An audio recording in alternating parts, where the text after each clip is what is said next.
রাজশাহী বিশ্ববিদ্যালয়ে শাহবাগ বিরোধী ছাত্র ঐক্যর আয়োজিত শান্তিপূর্ণ মিছিলে বাম সংগঠনগুলোর হামলার অভিযোগ করে তীব্র নিন্দা জানিয়েছে বাংলাদেশ ইসলামী ছাত্র শিবির রাবি শাখা। হামলার পরপরই ছাত্রদলের পক্ষ থেকে তদন্ত ছাড়াই দায় চাপিয়ে বিবৃতি দেওয়া তাদেরই পূর্ব পরিকল্পিত বা স্ক্রিপ্টেড এমন মন্তব্য করেছেন শিবির নেতৃবৃন্দ। বুধবার গণমাধ্যমে পাঠানো এক যৌথ বিবৃতিতে রাবি শিবির সভাপতি মোস্তাকুর রহমান জাহিদ ও সেক্রেটারি মুজাহিদ ফয়সাল এসব অভিযোগ করেন। বিবৃতিতে শিবির নেতৃবৃন্দ বলেন, ২৪-এর গণ অভ্যুত্থান পরবর্তী প্রেক্ষাপটে রাবির সচেতন ছাত্র সমাজ ও ভারতীয় আধিপত্য বিরোধী সংগঠনসমূহ শাহবাগ বিরোধী ছাত্র ঐক্য গঠন করে, যাতে ইসলামী ছাত্র শিবিরও সংহতি প্রকাশ করে। যমুনা ইলেকট্রনিক্স ঈদে ডাবল খুশি অফার সিজন 3, যে কোনো পণ্য কিনলেই পাচ্ছেন নিশ্চিত ঈদ উপহার।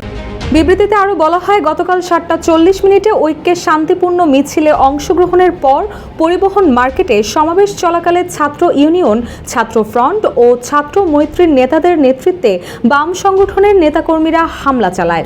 এতে অনেক নেতাকর্মী আহত হন এবং বিশৃঙ্খলা সৃষ্টি হয়।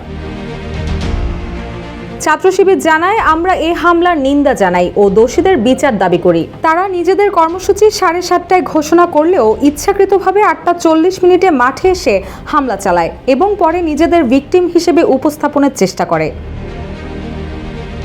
ছাত্র শিবিরের দাবি, ছাত্রদল ঘটনা তদন্ত ছাড়াই তাৎক্ষণিকভাবে ছাত্র শিবিরকে দায়ী করে বিবৃতি দেয়, যা পূর্ব পরিকল্পিত বা স্ক্রিপ্টেড মনে হচ্ছে। একসময় বাম সংগঠনগুলোর সহিংস রাজনীতিতে ছাত্রলীগ যেভাবে ভ্যানগার্ডের ভূমিকা পালন করত, আজ সেই একই ভূমিকায় দেখা যাচ্ছে রাবি ছাত্রদলকে।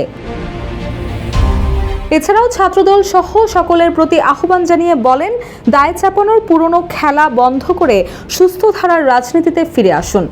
পাশাপাশি ফ্যাসিবাদের দোসর বাম সংগঠনগুলোকেও সহিংসতা পরিহার করে ছাত্রবান্ধব রাজনীতির পথে আসার আহ্বান জানান তারা। রুশা সুর, জয় জয় দিন।